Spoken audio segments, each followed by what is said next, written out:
Sobat Pembelajar, setelah pada materi sebelumnya kita belajar mengenai konsep The Three Lions Model, kali ini Sobat Pembelajar akan belajar mengenai overview penerapan pengendalian intern atas pelaporan keuangan atau PIPK. Dalam implementasi PIPK, hal yang paling vital adalah penerapan PIPK. Karena penerapan ini menduduki posisi yang paling mendasar dalam rangka memberikan keyakinan bahwa pelaporan keuangan dilaksanakan dengan pengendalian intern yang memadai. Nah, lebih jauh belajar mengenai penerapan PIPK ini, kita akan membahas 3 hal. Yang pertama, gambaran umum penerapan PIPK. Yang kedua, penerapan PIPK tingkat entitas. Dan yang ketiga, penerapan PIPK tingkat proses atau transaksi. Berikut ini penjelasannya. Sobat Pembelajar, kita mulai pembahasan kita mengenai gambaran umum penerapan PIPK. Seperti yang telah kita ketahui dari materi Three Lions Model, maka penerapan PIPK ini menduduki posisi paling dasar di antara 3 lini di dalam model pengendalian intern, yaitu mulai dari penerapan, kemudian penilaian, dan review. Kenapa penerapan ini menduduki pondasi yang paling dasar dari 3 lini tadi?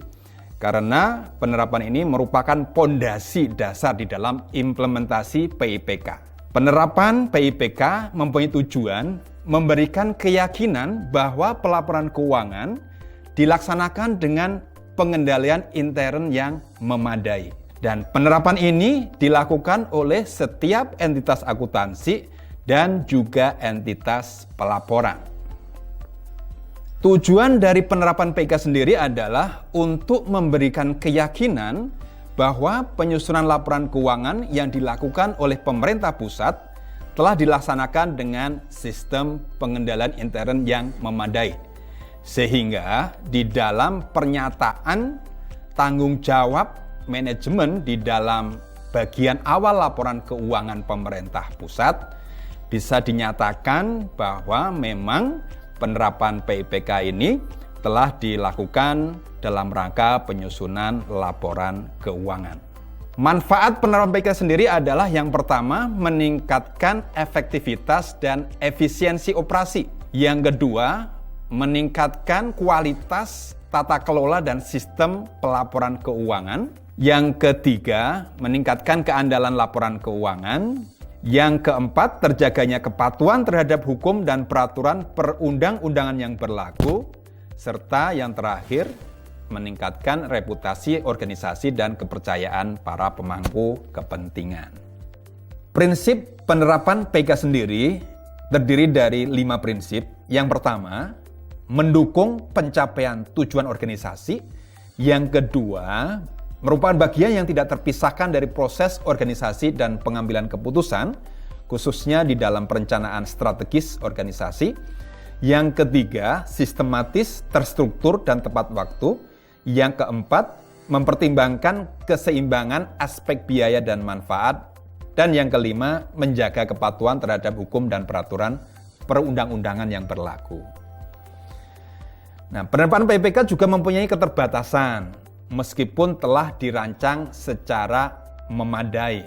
Yang pertama, terkait dengan improper judgment from management, yaitu pertimbangan manajemen yang kurang matang, misalkan di dalam penetapan akun signifikan ataupun tingkat materialitas kesalahan saji di dalam pelaporan keuangan. Keterbatasan yang kedua, human error, yaitu kegagalan menerjemahkan perintah bawahan dari perintah atasannya misalkan. Kemudian yang ketiga, adanya manajemen override ataupun pengabaian manajemen. Dan yang terakhir adalah collusion ataupun kolusi di antara anggota organisasi yang menerapkan pengendalian ini. Nah, selanjutnya lingkup penerapan PIPK terdiri dari 2 level ataupun 2 tingkat. Yang pertama, pengendalian intern di tingkat entitas. Dan yang kedua, pengendalian intern di tingkat proses atau transaksi. Pengendalian intern di tingkat entitas meliputi 5 unsur pengendalian sesuai dengan SPIP. Selanjutnya, pengendalian intern di tingkat entitas ini juga mencakup pengendalian umum TIK atau yang sering kita singkat menjadi PUTIK, yaitu pengendalian umum yang terkait dengan penerapan teknologi informasi dan komunikasi. Sedangkan pengendalian intern di tingkat proses atau transaksi meliputi pengendalian secara manual dan pengendalian secara aplikasi. Baik penerapan PIPK di tingkat entitas maupun penerapan PIPK di tingkat transaksi atau proses ini mempunyai tujuan agar laporan keuangannya berkualitas atau handal.